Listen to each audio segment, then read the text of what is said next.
વિસ્તાર સોમવારે સવારે રાસુદ એકમના સોમવારે સવારે ઘટસ્થાપન વિધિ મંદિરમાં ભટ્ટી મહારાજ દ્વારા કરવામાં આવશે અને રાત્રે ચાચર ચોકમાં માના ચાચર ચોકમાં ગરબાનું આયોજન કરવામાં આવશે અને આ માટેની તમામ તૈયારીઓ આરાસુરી અંબાજી માતા દેવસ્થાન ટ્રસ્ટ દ્વારા કરી લેવામાં આવી છે.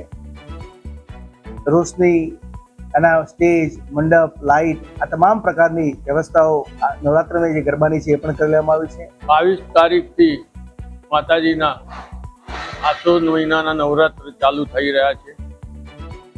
સવારે શુભ મુહૂર્તની અંદર 9:30 થી 10:30 ની અંદર માતાજીના ઘટ સ્થાપના ઢવેરાનું સ્થાપના કરવામાં આવશે. ત્યારબાદ બપોરે રાબેતા મુજબ 12:30 વાગે માતાજીને ભોગ લગાવવામાં આવે છે. 11:30 મંદિર મંગળ કરી ને પાછી 12:30 વાગે ખોલવામાં આવે છે. ત્યાર પછી સાંજે સાયંકાલની આરતી 7 વાગે કરવામાં આવે છે.